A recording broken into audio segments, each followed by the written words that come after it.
All right, ladies and gentlemen, welcome to the Sociable podcast featuring just me. Before we get started, I'd love to give a shout out to Royalty Nutrition. That's royaltynutrition.com. They are a veteran owned and operated supplement company that doesn't automatically go to use the cheapest ingredients possible while making their supplements for you. My next shout out of the evening will be to Gorilla Gains. That's Gorilla-Gains with a Z.com. They are a fitness apparel company that you can wear comfortably in and out of the gym. They also make great equipment that helps keep you safe while you train. Check them out and use the discount code Jake15 to save you 15% on that whole order as well. My last shout out will actually be to Buy to Buy. Listen, Buy to Buy. If you lack the time, want to save your spine, Buy to Buy is the best choice for your moving, staging, and installation needs. Contact them at buytobuy.com or on Instagram, which is at buy, BUYDOBYE, all one word. Pardon me. Buy to Buy Studios is something that I am actually incredibly grateful for. Without them, this show would have never really gotten off the ground, and it still wouldn't be making content today. So shout out to DJ Swirl. So if you're looking to take your show to the next level, or your social media content, like your reels or your TikToks and stuff like that, if you're looking to take that to the next level, check out at Buy to Buy Studios. All right, so let's get down to business here. So I know we have talked about vasectomies before on the show, and actually, let me backtrack here. I want to acknowledge that DJ Swirl is not here. This man wakes up at Jesus in the morning to go handle business, on top of still being a stellar father and husband and father. He all the kudos need to be rained upon this man. He's earned them. Now let's talk vasectomy. So we've talked about this from time to time here on the show, and back and forth, and if I'd do it or if I wouldn't do it or whatever. And it finally happened. I've been vasectomized on Friday the 24th. I went into the Arizona Urological Institute, and I went and got my vas deferens snipped, tied, and cauterized on both sides. First off, I want to thank my mom for flying into town and helping with the kids and making sure that they left me alone when I was laid up. I mean, I am greatly, greatly appreciative of it so much. So let's lay it down. Here's what I was told how recovery for this is going to work. Ice and little to no movement after the surgery. Mission accomplished. I watched all the Fallout series. I suggest it.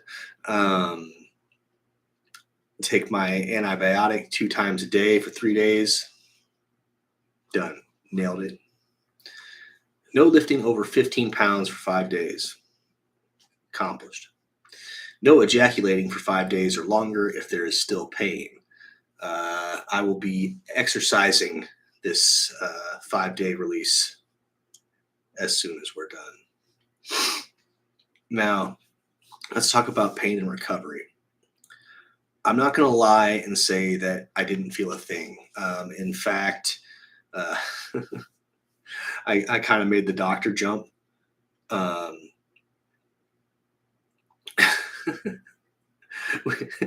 He was going in and doing the local, and there was something about the third shot he did on my right side that I went, oh shit. And he goes, "Are you being serious? Or are you joking?" And I said, "Oh no, you got me." But other than that, man, everything was real, just got numbed up and was ready to rock and roll. No complaining. So the rest of the day, I did what I was supposed to do. I went home. I bow-legged walked my ass upstairs and got into bed and had some ice brought to me, which I laid upon my sack for 20 minutes on, 20 minutes off up until I fell asleep. Like I had mentioned earlier, I watched the whole Fallout series. If you ever played the Fallout games, they are fantastic and they did a really great job with the series. So watch it. Anyway, um, day two, I wasn't walking bow-legged or anything crazy like that.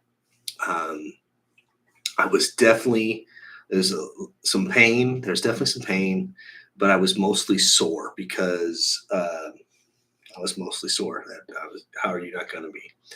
Um, I took. I did what I was supposed to. I took my antibiotic the way I did. They were giving me a little bit of hydrocodone with Tylenol in it.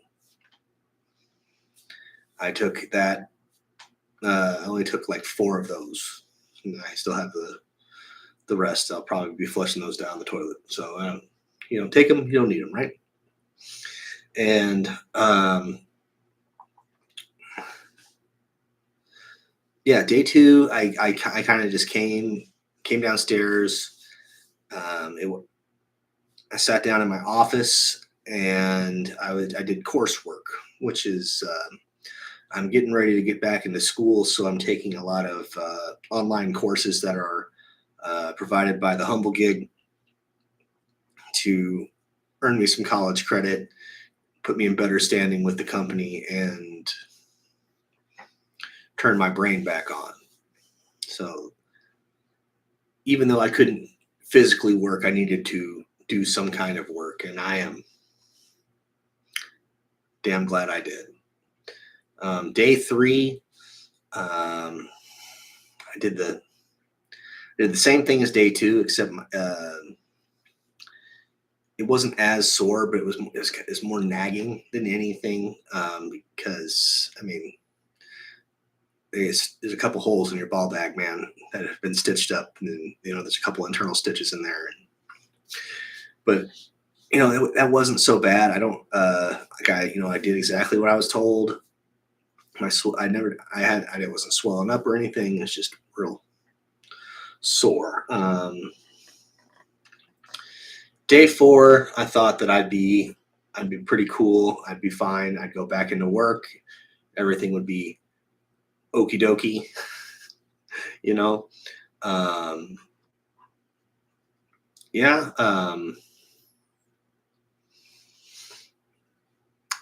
I thought I was going to go in and do a 10-hour shift, but nope. I have a very physical job that requires me to lift more than 15 pounds for most of the time I'm there. And based on my restrictions, that wasn't going to happen. But I want to give credit to my team and my boss. They were really aware of my restrictions, and I did everything that I could, not lifting 15 pounds, and they let me go home after a standard 8-hour shift instead of a 10-hour, and I greatly appreciate it. Day 5, it's definitely way, way better than day 2 and 3. 100% better than day 1, but I mean, I wouldn't say it's 100% gone. I'd say it's about 85% gone. Today I was able to pick up my kids and move them from point A to point B with no issues. I'm fine. I'm rocking and rolling. I'd say I'm about 85% done with the soreness and stuff, and ready to get this 5-day backlog exercised. With that being said, I completely understand the resistance to the procedure. I mean, I was thinking about running out the door when I got there.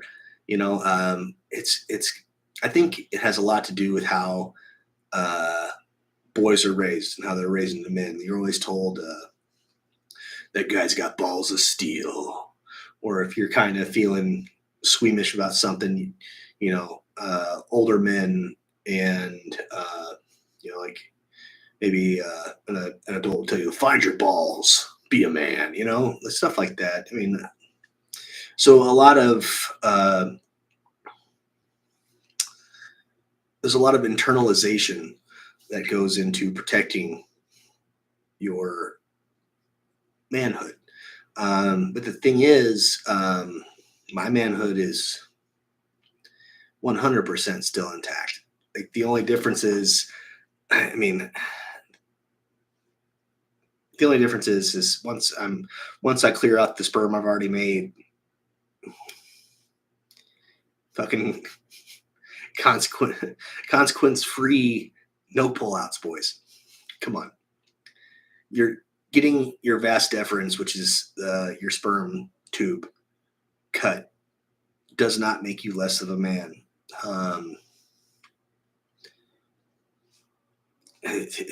Oh no, the consequences of me getting my wife pregnant are over. Oh no, shoot. So there you go, gentlemen and otherwise penis havers. I hope that if you're needing this procedure that you learned something. I'm not going to tell you to do a damn thing. I'm not your doctor.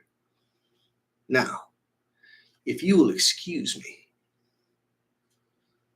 I'm off to handle this backlog. Thank you so much for watching and listening. I am Jake Howard. Have a wonderful evening, day, afternoon, whatever. Goodbye.